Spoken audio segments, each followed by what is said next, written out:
Elevation Nation. Everybody has dreams, everybody has aspirations, everybody has goals, but not everybody creates their own path and does everything in their power to reach their dreams. But tonight on the Elevation Nation podcast, we are talking with Landren Rosenbloom all about how he's managed his dreams, made his own career out of everything that he's wanted to do in the music industry, and how he's really carved his own path. It's an inspiring story. We're excited to share it with you all. Landon, welcome to the Elevation Nation podcast. Thanks, boys. Thank you so much. I'm happy to be here. I appreciate you thinking of me. It's going to be a fun conversation, Landon. I mean, first of all, I didn't even know that you were in New York City, so it's cool that you're right around the corner from me. And secondly, Sam has talked you up, hyped you up.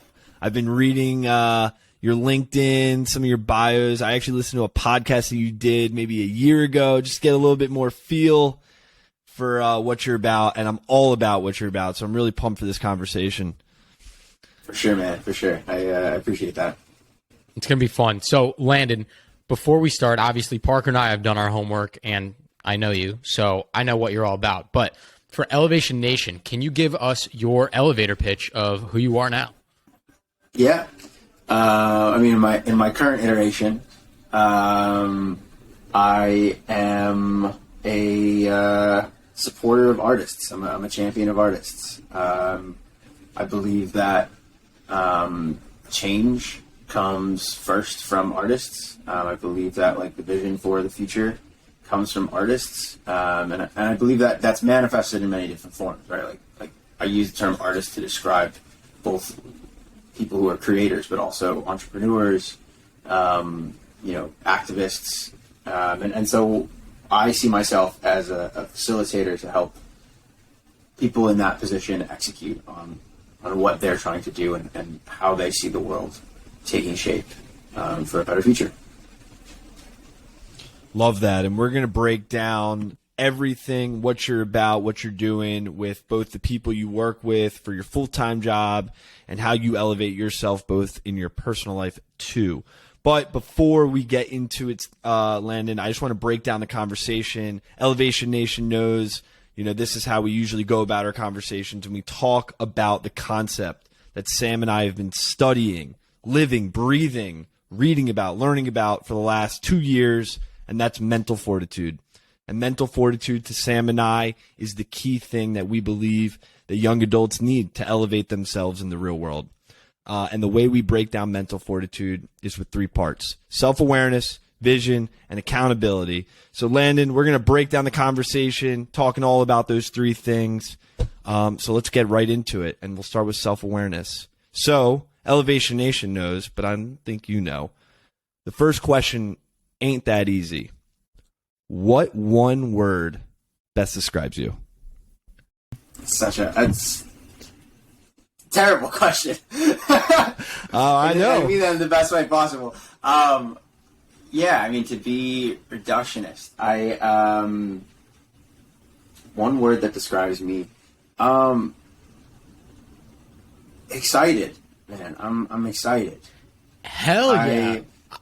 Sorry, that's dope. Keep going. And maybe that's just me in this very moment, but no, I think that's also just integral to who I am. I'm just stoked, dude. Life is fucking awesome, and it's not always awesome. Sometimes it sucks, but there's a lot to be thankful for, and in that, in my life, there's a lot to be thankful for, and I think. What would I be if not excited for what comes next? If I'm appreciating what's happening now. Where does that excitement come from, man? Let's get more specific. Let's get into it. What is it? I think my excitement comes from I'm always trying to be present. I find that I'm the best version of myself when I am focused on what's right in front of me. If I can get myself here and now. I'm good, that's the best version of myself. It's the happiest version of myself. It's when I'm in that state, I'm treating people the right way.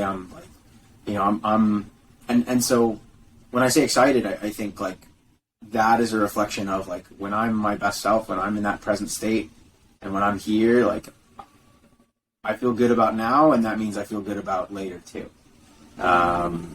And so, you know, that excitement, I think, stems from being present and being curious. And for me, that's what it's all about. It's so funny because, like, wouldn't the world be such a better place if everybody got excited over every small, amazing thing that makes this world go round, right? Like, we take so much stuff for granted. I'm looking out my window right now. Leaves are green, and then they turn yellow and red, and they're beautiful. That's exciting. That's wild. How does that just happen, right? Like, if you actually take a minute to look at things in your surroundings, take them all in with your senses, and realize how much of a miracle that is that happens and how cool it is, and you get excited about it, like, dude, we wouldn't have war. We wouldn't have strife. Everybody would be so happy. What, if you're just or looking they'd at just be on, like, drugs, but... You're just looking at the leaves? Everyone just looked at leaves. No war. No, enough, Sam. That's like there's validity to that. Like, I mean, remember when we were just like kids and you'd like go outside and like look at bugs for like a day, you know? Like, I remember that, like, and I'm constantly trying to get there, you know? Like, I want to be there in everything that I do. But there's just so much that, like, we don't know, that I don't know. And, like, I love learning and, like, getting to experience new things and, like, encountering not just new parts of the world, but new parts of myself via those experiences. And, like, with every new chapter, with every new experience, there's, like, a cavern of, like, Landen that I feel like I'm uncovering. And, like, I feel like there's just I don't know, that's where my excitement comes from. It's just, like, getting to be curious and getting to be experiential and present. So it's like excitement is a feeling, right? It's not like so much the action. Like, excitement drives the action about what you do in your day, right? Landon, I mean, you can't always be excited, though, because if you're always excited, then what is excitement? So I'm curious, like, what... When you're trying to get into that flow state, right? You're trying to get, you know, when you're working hard and you're not like, you don't feel that spark. What are some things that you're doing, like, in terms of being a little bit self-aware that can bring that excitement upon itself naturally? Yeah. Well, it's funny. I, like, just recently, within the past, like, few weeks, I started going back to therapy, actually. Because I'm not just excited. I'm also anxious as fuck. But I think, like, when I am like thinking about the strategies, the tools that I use to like focus my energy back to that, like, you know, what I call home, that state of being home. It's like, you know, I'm like, I one of the things that I've been trying recently is like, people throw the word around like mindfulness a lot, and like I think that's like kind of abstract and difficult to actually to actually execute on. But like there's a technique called grounding that I've been using recently, which is just like kind of getting my head out of like thinking about the future and thinking about like any judgments or opinions I have, and just kind of acknowledging things for what they are. It stems from like a Zen Buddhist tradition, but it's like you just kind of like look as you're walking around. You're like, that I see a leaf, I hear a car, I like see a dog, I smell garbage. Like, and there's no opinions attached. Like, nothing is positive, nothing is negative. Everything just is, right? And like the more you kind of reiterate this like sentiment of I am experiencing blank, and there's no like opinion about that, like, you start to direct that attention towards the world around you, and then eventually you kind of turn that inward, and you think to yourself, like, I am experiencing fear, I am experiencing shame, I'm experiencing happiness, elation, excitement, whatever that emotion is, or physical experience, like all of those things, like you kind of just begin to allow those things to happen to you, and like you're like a boat on the water, and like the wave will come, and you're just kind of up, you're down, but like either way, you're just there. I love the way you're describing that. I really do. Yeah. Because like I feel like I'm like, you know, pressing go on my Headspace app. You know, you're breaking this down for me, and then we're about to do a 15-minute meditation. Yeah. Yeah, maybe so. And I do meditate a lot as well. I've been meditating for the better part of probably 6 or 7 years at this point. And that's also like a huge tool for me. It's just like, you gotta get your mind right. And I think like there's so many distractions, there's so many reasons not to be present in our current world. Like there's so much content, there's so much like stuff flying at us all the time, right? Like there's just always something to focus on. Social media, your phone, like TV, whatever, billboards, everything feels like Times Square all the time now.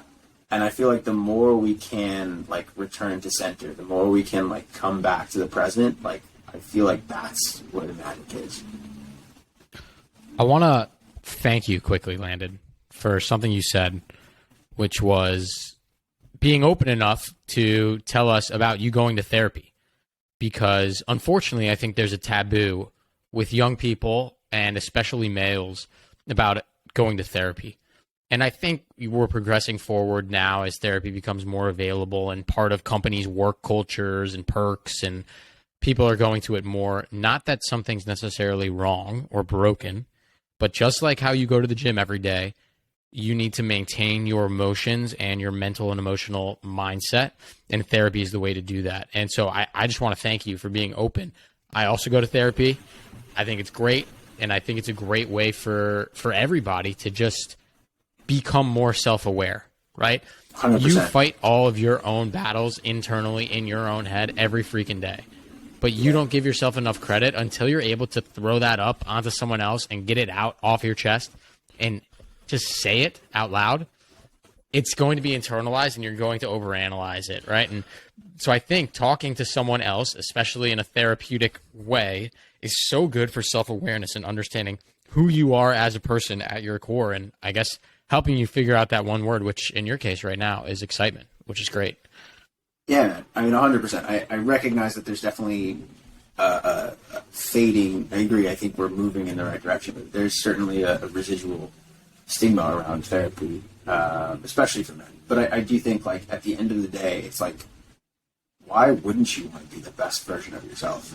Like, you know, and like, there's nothing stopping you other than like whatever kind of shame or like internalized embarrassment you might have around like not currently being the best version of yourself. But like, who is, you know, like we all have shortcomings and we all have shit that we could be working on. And like, therapy might not be the right route for everyone to be working on it, and that's cool. But like for me, that's something that like I really love. Like some of like I and I'm not like, I don't think of myself as like fundamentally broken. I'm not like, you know, there's nothing like wrong with me per se, but like I decided to go back because I recognized that like some of my own personal progress was plateauing, and I was like, I want to like push through that ceiling, and like I want to continue to get better and like continue to inch closer and closer to, you know, self-actualization, whatever you want to call it. Like, but like that was like that was an exciting decision for me to like go back. There was no feeling of like, I'm not sure about this. I don't know. Like it was 100%. I was like, oh, bet it's time to go back, and I'm fucking ready. It takes a tremendous amount of mental fortitude to be vulnerable enough with one yourself and then another person to acknowledge and talk about the things that, you know, maybe things are going great, but also the things that are you're not doing so well at, or you're not feeling so great about it. And it's the people who are introspective enough to take the time and have the mental fortitude to look deeper into those things so that they can build upon that, right? Like, I think people avoid therapy because they're comfortable not going deep enough into the things in their life. And in reality, what's kind of crazy about that is you're almost, what's it called? Sam, we were talking about the other day. You're putting a governor on your life because you're holding yourself back by not going deep enough. 100%, man. I mean, like that's and that like level of vulnerability is like expressed in so many different ways. Like for me, in some ways I'm super self-aware, and in other ways I struggle to pinpoint, and I think a lot of men probably feel this way, but like I really struggle to like identify what I'm feeling in any given moment. Like So I think I've spent so much time like denying negative emotions and like not acknowledging them myself. And then like, therefore I can never actually express them to like my loved ones or the people who need to hear it. And so like the first step for me in this current process of going to therapy is like, I need to like get better at like identifying like, what am I feeling right now? And then like the second I can like pinpoint what that is, I immediately just like feel lighter. But that like vulnerability with myself to be like, I'm not always happy. I'm not always experiencing something positive. That doesn't make me a bad person. That doesn't make me fundamentally unhappy. But like sometimes I feel negative emotions and that's okay. And like it's helpful to identify specifically what that emotion is. Like that's like a big process for me right now, is like that component of self-awareness is like, what the fuck am I feeling? You know, like where is this coming from? Like that's like a thing that I'm working on right now. It's like, you know, I see a therapist as well, and I have anxiety too. And it's when you suppress, for example, that's anxiety, and you like actively try to force it to go away, that's when it almost gets worse. Rather than taking a step back, grounding yourself, and acknowledging it's there. Because it's not just going to disappear. Acknowledging it, being present, bringing back, you know, obviously we all have our grounding mechanisms and things that we can do, but it's coming back to that. And I feel like I wouldn't have learned that if I didn't go to a therapist who taught me that, right? Like you could watch YouTube, you could listen to Elevation Nation podcast, I guess, but I don't know, right? Dude, I want to tell a quick story about when I first went to therapy. So similar to you, Landon, right? Like, I mean, I started a freaking podcast with Parker all about growing and elevating and becoming a better version of yourself, right? So I go into therapy first session, you know, in my mind, I'm like, I don't have anything to really work on or talk about, but I know that therapy is something that people use to get higher, right? Get to a better place. So I go into the therapist and I'm like, hey, you know, I'm just trying to grow as a person. I don't really have, you know, any traumatic events. I had a really good life. Everything is good. I have a normal job. I'm not too stressed, but like, I just want to grow. She's like, okay, tell me about yourself. After like the hour session, I realized how absolutely absurd my life is and how many different traumatic events have happened to me that I just thought were no big deal. She like looked at me and she's like, you've had a very, very crazy life. And I was like, yeah, I guess. Like, I didn't even realize it because you live with it, you grow with it, it's happened to you, it's just part of your life and part of your story. And until I got it out to someone else where she was like, you have lots of things to talk about. Like, you're good. You're not like this perfect, normal person. I was like, okay, cool. Like, time to start growing, time to start working on myself. So it's just funny, right? So hopefully people can go into therapy with an open mind because I think all three of us have seen the benefits of it. 100%. And I want to reiterate your point, Sam, that you don't need to be broken to go to therapy. Like that is I feel like the stigma that something needs to be wrong with you to go to therapy. No, that's not the case. Go to therapy if something's really wrong. Go to therapy if you're doing great, because you never know when the fluctuation's going to happen, because it's life. You never know what's getting thrown at you. 100%. Yeah. I love that analogy you used of like going to the gym. That's like also how I think about it. It's just like you're like uncovering parts of yourself. You're learning new coping mechanisms. Like life is constantly changing, and like we are also constantly changing as a result. And like one of the ways to learn how to navigate that is like having an hour every week or every couple weeks or once a month or whatever, however frequent we go. But like having a chunk of time set aside where you're literally doing nothing but just working on yourself. Like that is so valuable and like really cannot be understated. Yeah, it really is. And I think, so takeaway for Elevation Nation, therapy's cool. Do it. It's dope. And if you have any questions, feel free to talk to us. But I think Sam is volunteering to be not your therapist, just your friend, to talk about things that get talked about in the therapy sessions, is what he's saying. Exactly. So I think therapy helps, you know, all of us with self-awareness, and that's important. I want to ask one question specifically, Landon, about working with other people. And so I know self-awareness has the word self in it, but I think self-awareness also, there's a part of it that is interpersonal awareness, right? Between other people. And I think in your situation, Landon, with managing artists, people who have had this dream from a young age, have made so many sacrifices to get to a place, probably have a specific mindset and idea of who they are as a person. How have you tried to work with them to help them understand who they are to become the artist that they should be, if that makes sense, right? You're managing these creative, amazingly talented people, but you sometimes need to guide them to be their true self. And how do you go about that? Yeah, so I walk a very fine line between being a creative confidant, and a friend, and can give life advice here and there. But by no means do I operate as a therapist, even if some of my conversations with artists might feel like it at times, if that makes sense. But I think, when it comes to my relationships with artists and navigating that as kind of like sometimes their right-hand man, it's always different. Like, people are all the same, but also people are very different. And by proxy, artists are and what they need are very different. And so I feel like I end up in this like very, I end up like a social chameleon of sorts, where like I start to get to know a person, I start to get to feel for like who they are, what are their dreams, what are their goals and aspirations, like what do they see that's important in the world for them. So I'm assuming you guys can hear these like sirens. That's how I'm into New York Landon City, is baby. coming live from the city, baby. New York, New York. What is going on over there, Yes, bro? sir. It's, Landon's dropping so much knowledge that the fire department's coming to put out the flames. That's what's happening right now. No. This is my every other hour ritual of the 3 a.m. fire station down the block. It is what it is. So Elevation Nation, But- sorry, Landon.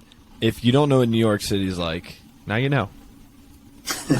Like literally, That's you're right. listening it. You're living it right now. That's why everybody has a love-hate relationship with the city here. It's so much fun, but there's so many like little. The little Just things, inconveniences, some little yeah. things here and there. Yeah. The big things are great. The big Big things are good. Big things are great. Little things are rough. Yeah. So, Landon, maybe I'll ask the next question while we wait for this fire to be put out. Okay.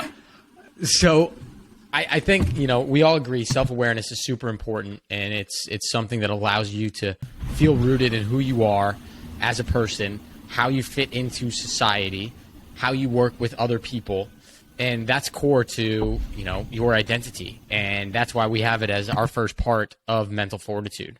But transitioning now to the next part of mental fortitude to us, which is vision, I want to quickly tie it back to your story, Landon, of essentially creating your own major at the University of Illinois, following a passion that you had. How did you go about developing that vision for yourself?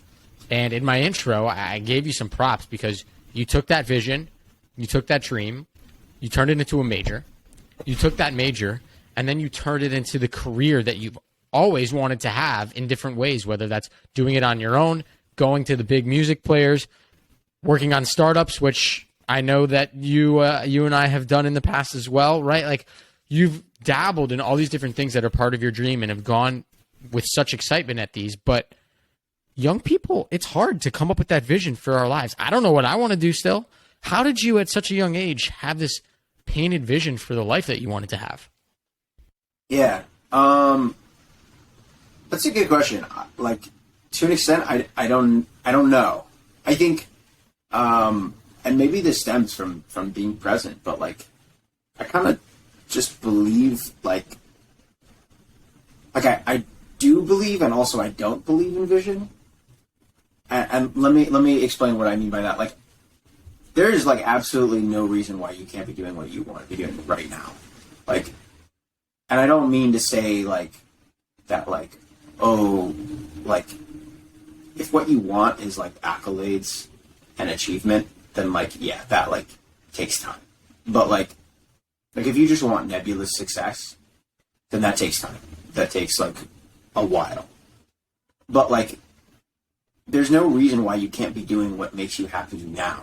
Like, you might have this vision for yourself of like what you want to be doing down the line when you're 30 or 40 or whatever. But the reality is, like, life is like going to be so crazy that like by the time you get there, it might not be what you want anymore. And if you've just gone in that direction the whole time with that as your North Star, without checking in, without like seeing, am I happy right now? Like, you're going to be going the wrong direction no matter how fast you travel there. So like for me, my focus has kind of always just been like, what do I want to do now? Like, what makes me happy in this very moment? And it's like almost like instant gratification, but in a healthier form. It's like it's like at times a bit impulsive. But like for me, like I've always loved music. I've always loved making music, and like that net is super wide. So like at one point in my life, that meant being the artist. At one point in my life, that meant being a songwriter, being a producer. At one point in my life, that meant like working in marketing. Can I change your word choice, Landon, from what makes you happy to, I think really what you're saying is you find the things in this case, music, that make you excited. That make you excited, yeah, absolutely. Like, and that changes, right? Like that's what I'm saying is like that changes over time. So like if I had in my head when I was 18, 19, when I was like starting to go to college, if I had in my head, okay, I want to be like a marketing executive, and I'm going to work my ass off until I am a marketing executive. Fuck how I feel now. Like, I'm willing to put in I'm willing to grind it out and like just be a marketing executive eventually while sacrificing some of my happiness now. I probably could do that. Like, you know, you could put your head down and work through just about anything. But like, realistically, if I ended up being a marketing executive, I wouldn't have been happy, even if that's what I thought I wanted. And so, like, I think what's a much more effective path is not necessarily vision and, like, having a specific goal, but rather, like, thinking of it as, like, a snapshot of, like, in this moment, this is what makes me happy. And I'm going to continue to use what makes me happy, what makes me feel excited, what I'm passionate about in this very moment. Like, that's going to help me figure out my path. And it's like every step, I'm like, what do I want to do now? And then I take another step, and I'm like, what do I want to do now? And it just kind of keeps going until you've, like, accomplished something, I guess. Like, it's not really about, like, I set out to do this one thing, and now I'm doing it. It's more like, right now, I'm excited about this facet of the music industry, and so I'm doing it now. Like, there's no reason why you can't be doing what you want to be doing in this very moment, even if you have to scale it back from, like, where you see yourself in 10 years. And I think, like, that's the important thing is, like, if you are driven by what you're passionate about and nothing else, but simply what you're passionate about and what you're happy to be doing, like, everything else will come. Because, like, joy and excitement and passion will, like, push you through anything far farther than what discipline could offer you. I love all that. That was, dude, mind blown. I mean, that was just a whole new perspective too, and it brought me to this idea, this metaphor, this story that Sam and we thought about like a year ago, and I want to picture it for Elevation Nation if we're talking about vision and the way Landon, describes it for himself. Is we're in the middle of a forest with a bunch of trees. You can't really see where you're going. It's nighttime. You don't even you have a flashlight, and you just got a compass.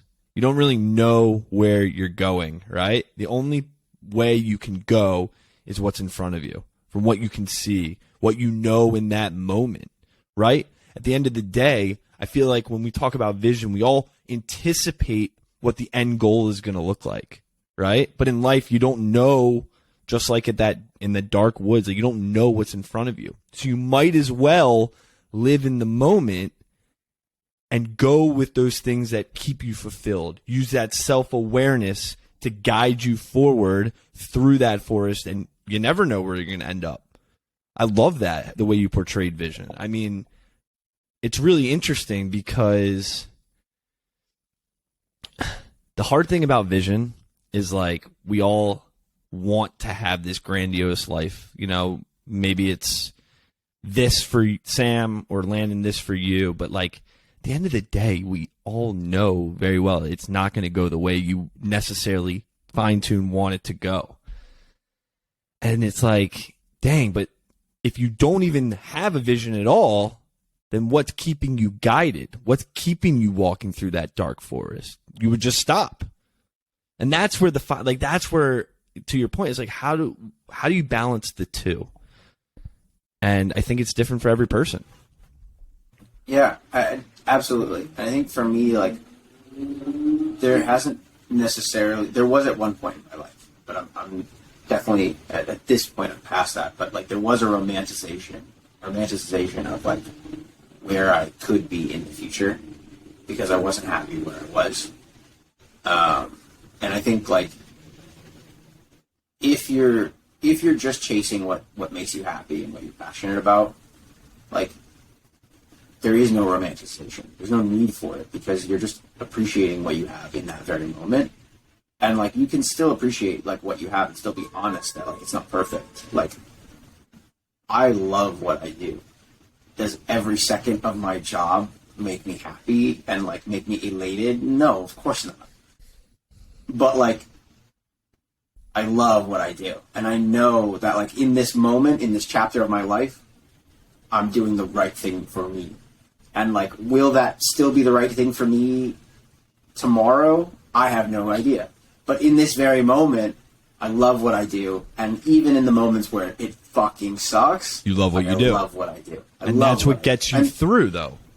Those moments. That's what gets you through, because you know, you have that self-awareness that 100%. This is why I'm here. This is why I'm in the trenches, and this is why it sucks. 100%. The suck 100%. is sometimes great.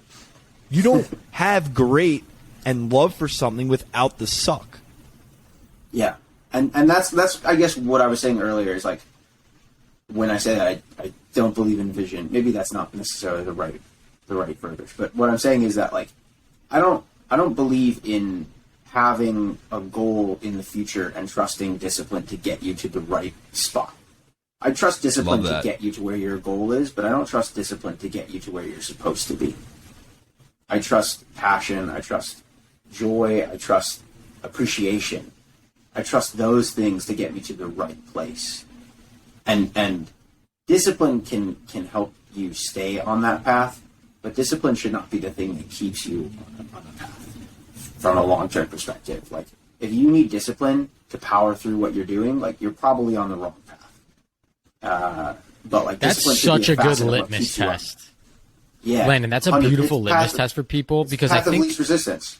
Yeah, I think so many people listen to this and are like, Landon sounds sweet, but I don't have something that I love, and I can't find that excitement, and I feel lost. But I have bills to pay, and it's like, okay, I get it. That's fine. We're not saying everyone finds their passion that they love that can get them out of bed every day right away.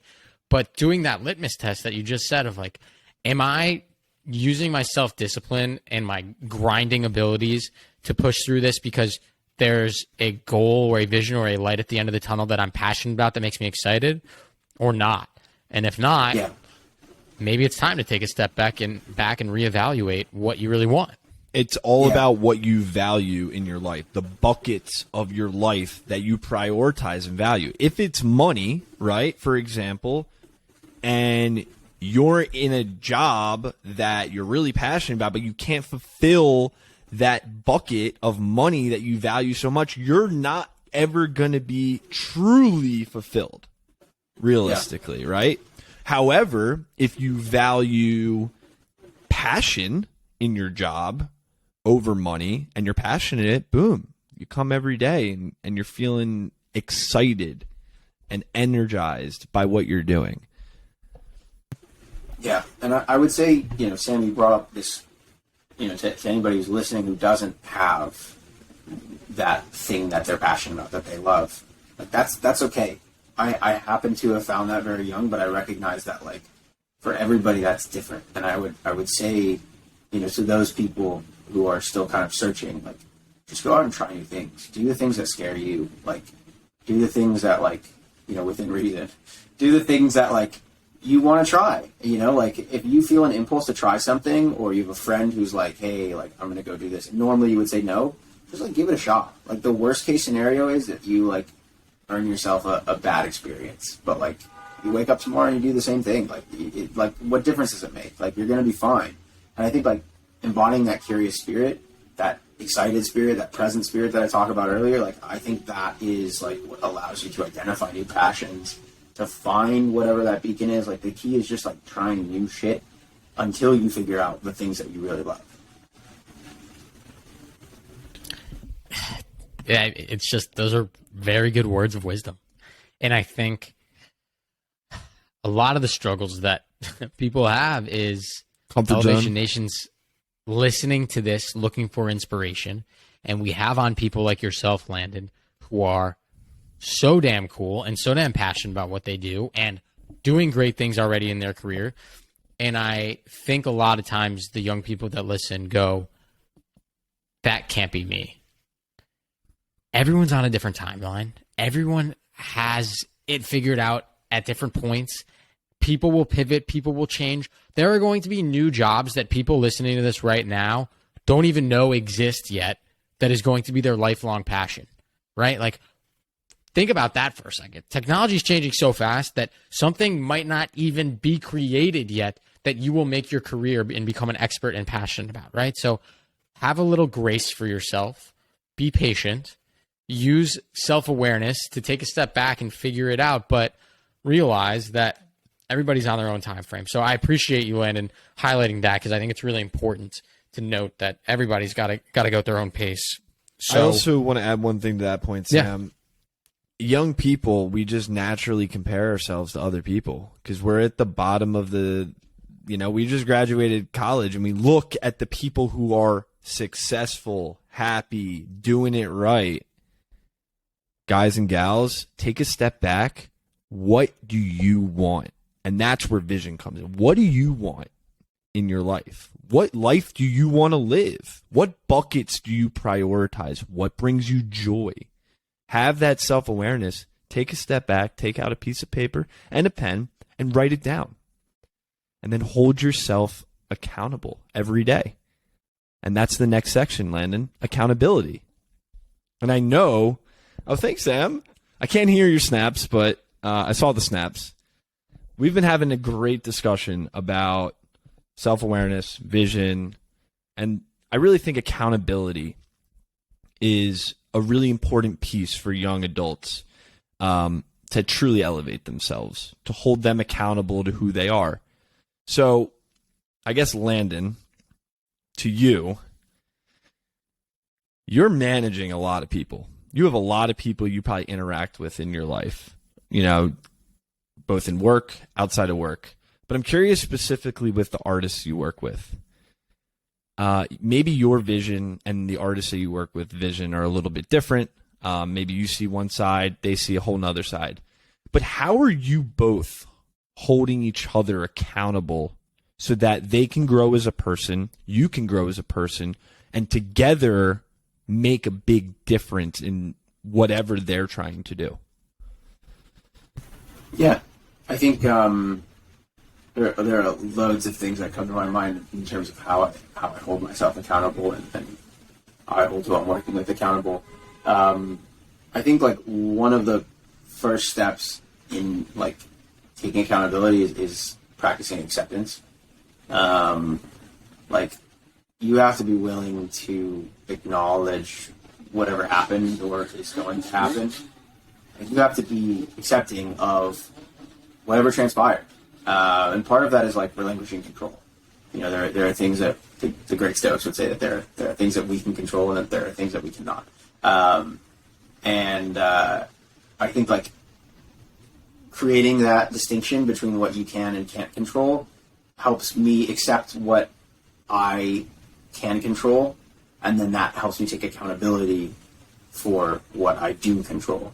And I think like that's really important, is like recognizing what is and is not in your control, and accepting that, and like being okay with, there is no other option but to accept it, because like that's never going to change. You're either in control of it or you're not. But I think with regards to how it manifests in my relationship with my artists, I think like I'm often in somewhat of a precarious position as like somewhat of a gatekeeper in the industry, like in a position of A&R, because like I get access to like a lot of resources that like I then, you know, partially on my say-so get to distribute to some artists and decide not to distribute to other artists. So like there's kind of always a bit of a power dynamic between like me, who gets to be a part of controlling some of these resources, and the artist who is trying to make sure that their vision is executed authentically. So like from the jump, one of the things that I set out in my relationship with my artists is that I like acknowledge that, and I say like, whatever my opinion is, whatever I think, like at the end of the day, like I'm not the artist. And like that's part of my self-awareness journey, was like recognizing that I wasn't the artist and that I didn't want to be the artist. And that's like not the value I bring to the relationship. But I do have ideas, and I have good ideas, and I have experience to direct the ideas that I have. And so I always express that it's important for the artist to hear me out, genuinely consider where I'm coming from, and let's have a conversation about it. And then if they don't agree with me, cool, no worries. Like at the end of the day, it's not about me. It's not about like what I think or my vision for the project. It's like ultimately about servicing the music, servicing the creative, and making sure that like things stay authentic, things stay true. So like when I take accountability, most of it is like first accepting what is in my control and like what results from that power dynamic. Ironically enough, I've been talking to my therapist about working on balancing things that are in and out of my control, and that's hilarious. Because I think, you know, very OCD personality of trying to be over organized, and that's me coping with things outside of my control by over organizing and over planning and over preparing and playing out all the scenarios in my head of what I could do in all these situations, which makes me very good at my job, but also drives me insane. So I think realizing that is one way that you can hold yourself accountable more efficiently, because it eliminates, to your point, Landon, all the quasi accountability that really isn't accountable for you at all. It's just perceived in your mind. So I really like that a lot, because we waste so much time as humans dealing with things that we really have no impact on, and wasting so much brain power, energy, and emotions around that if we can learn to not do that, like imagine how much more productive and happy we would be every day. Like, talk about making room to be accountable. Yeah. I waste so much energy on shit that I just can't control. Like that is a textbook move for me. 100%. I definitely resonate with that. My especially the planning shit. Like my calendar on my phone is like micromanaged. It's insane. Like, why would you micromanage yourself? I don't know. But there's a lot of shit that I want to do. There's a lot of shit that I like want to see and want to have time for, and that's like one of the ways that I ensure they get time for it. You're excited about it. That's what keeps you, about it. You know, your schedule going. The next thing, right. All right, you have this meeting. You're like, whatever, got to get through it. But that one after, that's right. what gets you excited. I'm excited about it. Totally love that. Landon, who do you look up to? I'm curious in your life, and how do they hold you accountable? I look up to my parents. They are exceptional people, and they are exceptional parents. Like I think about this all the time, of just how like grateful I am to have grown up in a home of just like, because parenting is like a skill. It's like a very specific set of, you know, like, and you can be a great person and a terrible parent. It's probably harder to be a bad person and be a good parent, but like, you know what I mean? Like, and I had the luxury of growing up in a home where not only did I have great people around me, but I had great parents who could highlight the things that were great as well. And I look up to them a lot. That's the first thing that pops into my head. I think, like, you know, from like a professional standpoint, I don't know that I have like specific individuals that I'm like, they are my like beacon of how I want to operate and how I want to navigate. Like, I think I'm kind of more thinking about like, I want to give a shit about what I do, and I want to connect with the people that I do it with. And like, I care about like who is receiving the nourishment from the music that we're making.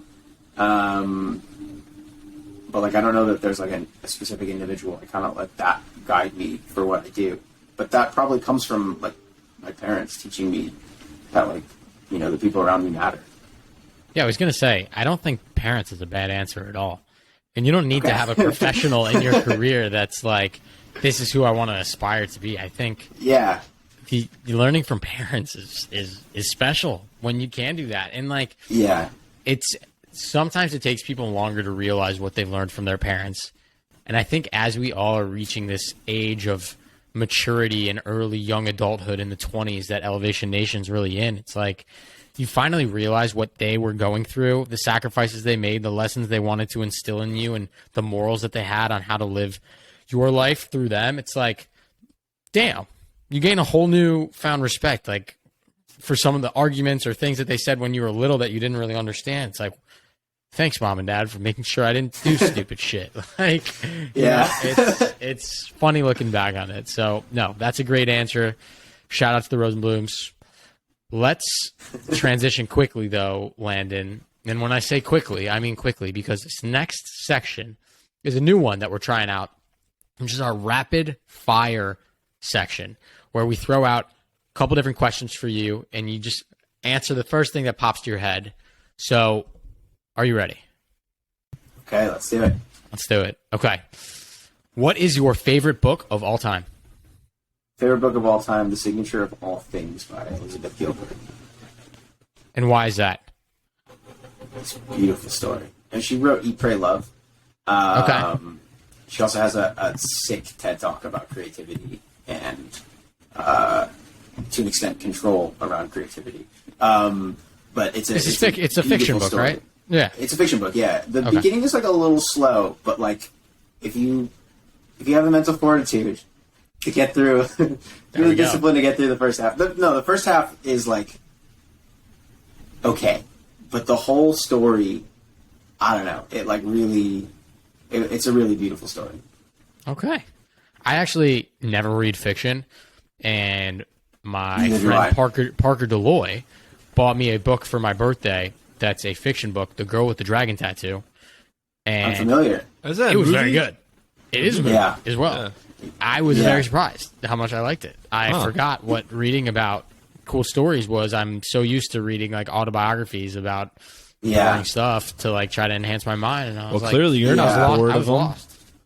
No, I'm Sam. I'm like you. I have like a rotation of like 7 to 8 nonfiction books at a time that I'm like chipping away at little by little to like, you know, learn and like gain more insight into like the world and myself. But I don't know. There's something, you know, literature, like fiction is an art just like anything else, and like there's so much magic in that. Like the same way that there's magic in music and dance and food, you know, like there's just a certain kind of healing in like really, really beautiful stories. And like there's a different kind of learning in those that like could never be touched by nonfiction too. But I don't do enough of that kind of reading. Yeah, neither do I. I'm with Sam, and I guess Landon, you. I'm always reading nonfiction, but I guess it's not a bad thing. Like we're learning, we're trying to, you know, shape our beliefs and all that stuff and get all the knowledge in the world. But Sam, I actually am reading The Alchemist, which is fiction. So first one in a while. Landon and I read that in high school, I believe. I think we did. Oh, no way! Really? I remember that one. Yeah. I think cool. I don't remember if it was high school or middle school, but it was middle school. Oh, even better. Bringing it really back. Yeah. No, that was a good one. But yeah, no, I think like I myself, and like listening to the way that you guys talk, I can tell you guys do too. I have like an overemphasis, which is ironic because I work in music, but I have an overemphasis on like rationalization, logic, like hard science type stuff. Mm-hmm. Probably because like I was good at it as a kid, and that like became one of the fundamental ways in which I explored the world early on that I knew like I could understand. But like there's something to the loosey-goosey shit, man. There is, like, something to it.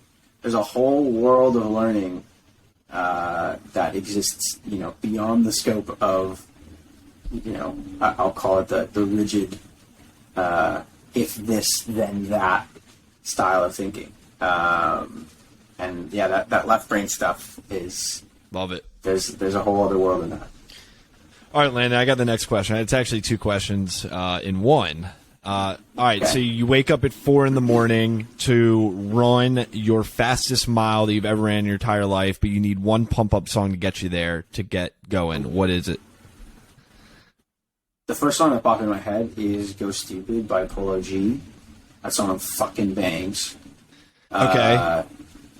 Love that one. All right. So that's got to be my answer. But I'm never waking up at 4 a.m. to run a mile. Well, that's why I said you got to pump up. Myself in the foot. Okay, second part of the question. Forget a mile. You end up running a marathon. You run. All the energy that is in your body just exuded. You finish you cross the finish line. What's the song you put on that you're celebrating to? It's a different question. So I'm gassed at this point. I have no energy to celebrate. I just need You need one song that's just going to bring you just all that. Oh my God, I can't believe I just did that. Ophelia by No More. I don't know that one. I gotta look that up. All right, I got a side note here. Opaline, I think is the. Hang on, I butchered that. I can't do my man like that. One of the most amazing things about being friends with Landen and him being in the music industry is you will always find really cool artists before everyone else knows, and you can take credit for it. And nobody knows the difference. That's literally the job. That is fundamentally, I would say half of being an A&R is being talent scout. But that, when you go back to our conversation on accountability and control, music comes to me. In no way can I go out and find music. I just exist, and music either shows up on my phone, someone sends the music to me, I hear it out in the world. The universe sends me music. The part that I am accountable for is hearing it, and my boss talks about seeing the statue in the block of stone.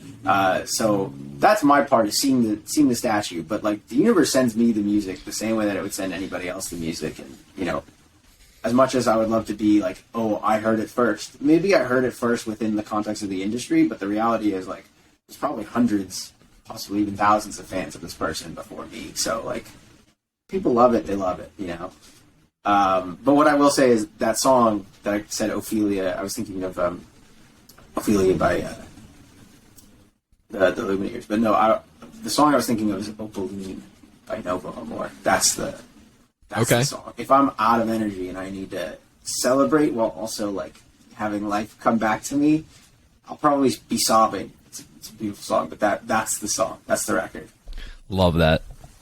Love it. Landon hears a song and has a block of stone and sees the statue in it, and Parker and I make PowerPoint slides and we see the beauty in those. Hell yeah. Okay. Last rapid fire question. Who is the person that you call when you need something? It certainly depends on what I need, but at the moment, I would say the first person that popped in my head is my girlfriend, Kira. She is, she's the one, man. She's the go-to. She's the go-to. Shout out, Kira. We planned that so that you get a shout out on the podcast. You're welcome. We're just make sure pretty credit is due. Lovely. So that concludes our rapid fire section. But Landon, I think Parker is going to do the honors in asking the one question that we always ask every guest that comes on the Elevation Nation podcast. We've had a really introspective, deep conversation, and I appreciate you opening up and telling us your story and your struggles and just your output on life. But Parker, final question. It's all you, brother. I'll take the baton from you, Sam, as I run across the finish line with Landon. But we have one more question before we cross that finish line. It's funny, Landon, before we hopped on this and hit play or record, let's say we were going to go shoot for 30 minutes, we're now at 55 minutes. All about, your story and what Elevation Nation knows best, mental fortitude. So, Landon, we talked a lot about mental fortitude, what Sam and I believe mental fortitude comprises of, and that's self-awareness, vision, and accountability. But the beautiful thing about mental fortitude, and pretty much any word, is that we all have our own definitions. That's what mental fortitude means to us. We're curious, what does mental fortitude mean to you? I was just talking, not mental fortitude, I didn't use those words specifically, but I was thinking about kind of the essential components to, I guess ending up where you're supposed to end up. And I think when I think about mental fortitude, I don't know, it almost makes it a little more intimidating than I think about it. Like, I think about mental fortitude, I think about discipline as only essential to get you on the right track, and then momentum can do the rest. If you can conceptualize a routine for you that will yield results, and the challenge is getting yourself onto that routine, that's where discipline comes in. It's getting yourself into the river, so to speak, and then momentum, the stream will carry you down the right path so long as you've been thoughtful about building the routine. So when I think about discipline and kind of the challenging part for me is maybe step A, designing a routine that's helpful and effective, and then B, getting onto that routine, and then from there, the mental fortitude part for me comes in at trusting the process, because there are so many moments where you're just fuck, this is not going to work, I always think about how progress is non-linear. I think people often think about progress as a linear line. It's a straight line. Y equals X. Y equals MX plus B, I should say. And that straight line. That's what people want progress to be like. If I put in X input, I will get Y output. That is, whatever. But the reality is progress is a fucked up, jagged line that looks like the Rocky Mountains. You will go up, you will go down. The general trajectory through all those ups and downs is up. And I think mental fortitude, once you get on the right routine, for me, mental fortitude is trusting the process and acknowledging that there will be downs along the way, but trusting that you are on the right track, and checking in with yourself and saying, hey, how are we doing? Is this still the path that we want to be on in this moment? And if not, where do we want to go? But mental fortitude for me comes in with trusting the process and continuing to build that self-awareness. Well said. Well said. No, I love Life it. is not linear. Not linear. That's for sure. Sam wrote it down in our little Google Doc here. He wrote a few things down. Damn. A lot of life lessons. I was taking learned, notes. Sam. Yep, you were. Oh, Some good nuggets of wisdom that I wanted to remember. Landon, this was beautiful, man. I think, Parker and I have had a blast talking to you for the past hour. I think Elevation Nation has learned a hell of a lot about you, about your story, but I think more importantly, you brought a really interesting, fresh, introspective perspective about life and how everybody can really go about pursuing their dreams, their goals. I love that last ending quote, right? Life's not linear. Thought that's beautiful as well. And I just want to thank you, man. You're a busy guy. You got a lot going on, and you took an hour to talk with Parker and me and Elevation Nation. So thank you for joining us on this Elevation Nation podcast, man. Of course, dude. I'm grateful that y'all thought of me. And, let me know next time you guys are doing one of these things, and I'm happy to hop on. Love it. Landon, so good to meet you. Maybe we'll run into each other one of these days in the Big Apple. But seriously, I have no doubt in my mind that you're going to be well on your way to wherever you want to go. You're the way you ground yourself, the way you talk about, the way you go about your life is just really inspiring. And I know for certain that you've at least inspired Sam and I. And when we release this, you'll get to inspire some more. So just keep on elevating, man. Sammy, you know what time it is. Elevation Nation. Until next week. Peace.